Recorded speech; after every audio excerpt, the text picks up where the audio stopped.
Madame la Présidente, Messieurs les ministres, Monsieur le Président de la Commission des finances, Monsieur le rapporteur général, chers collègues, nous examinons aujourd'hui en nouvelle lecture le projet de loi de finances pour l'année 2020, dans un contexte de dialogue social qui amorce une réforme profonde et nécessaire de notre système de retraite, dans un contexte de taux bas qui fragilise notre système d'épargne et dans un contexte de menaces internationales qui s'accumulent sur la croissance mondiale.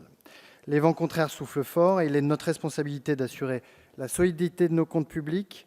pour l'année 2020 tout en garantissant la justice fiscale que nous devons aux Français.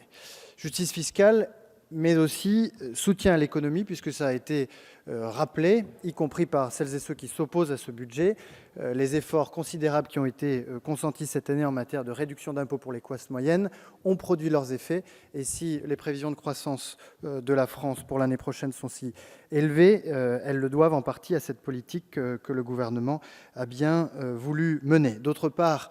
sur la question des inégalités, on ne peut que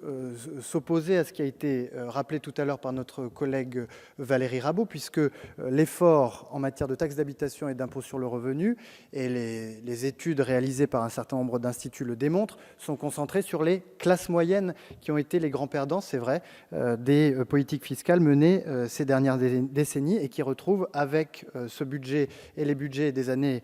précédentes un petit peu d'air qui est tout à fait bienvenu. Les députés du groupe MoDem et apparentés se félicitent des avancées obtenues en première lecture, car ce texte est la traduction budgétaire de deux priorités qui leur sont chères, la justice fiscale et sociale et la lutte contre le dérèglement climatique et la perte de la biodiversité. Parmi les mesures en faveur de plus de justice fiscale et sociale, il y a évidemment la baisse d'impôt historique, de l'impôt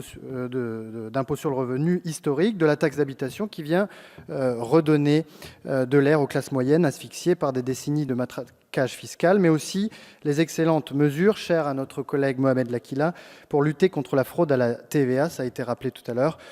en rendant les plateformes redevables et en instituant une liste noire des plateformes non coopératives. Avec la suppression du bornage du crédit impôt famille qui proposait initialement, qui aurait pénalisé au dernier kilomètre les familles et fragilisé le nombre de places en crèche, avec l'amendement de notre collègue Jean-Paul Mattei qui baisse le seuil de chiffre d'affaires obligeant les dirigeants d'entreprises françaises à se domicilier fiscalement en France, avec les amendements de Sarah El Haïry qui viennent relever le seuil maximal des recettes d'exploitation des activités lucratives qui n'avaient pas été réévaluées depuis 2000, et puis le doublement de la capacité de versement pour les petites et moyennes entreprises dans le cadre du mécénat. Nous avons également, en première lecture, sécurisé le statut des foncières solidaires. Nous avons également aménagé un dispositif de la loi Pacte qui permet aux actionnaires de mieux partager les fruits de la croissance de l'entreprise avec les salariés. Avec un amendement de Sarah El Haïry, nous avons exonéré de TVA les soins dispensés par les pharmaciens. Et avec un amendement de Jean-Pierre Cubertafond, nous avons exonéré les trufficulteurs de l'indemnité compensatoire destinée à alimenter les fonds stratégiques de la forêt et du bois à hauteur de 3 000 € par hectare. Et puis concernant la transition écologique, la deuxième priorité qui est la nôtre, nous voulons saluer la sortie de l'exonération dont bénéficiait le gazole non routier, qui est une mesure bienvenue au fond, mais qui est sur la forme l'aboutissement d'une longue concertation avec les secteurs concernés, qui devrait servir d'exemple à la manière de construire la transition écologique, non pas contre, mais avec les entreprises. Et parmi les mesures de compensation qui ont été actées, l'éligibilité au FCTVA des travaux d'entretien des réseaux des collectivités, qui a été adoptée par l'Assemblée sur la proposition d'un amendement de Jean-Paul Mattei.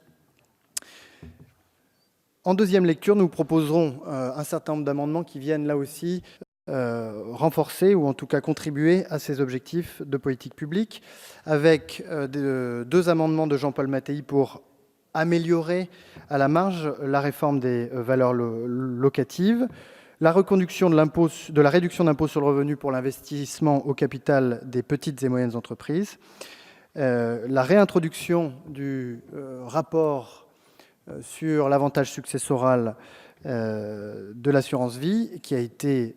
sorti du texte par le Sénat, une incitation aux constructeurs automobiles à proposer des véhicules bicarburants de notre collègue Bruno Duverger, et puis le parachèvement de la sécurisation du dispositif de soutien aux foncières solidaires.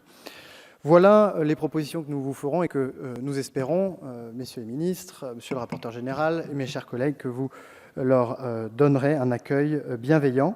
Je vous remercie.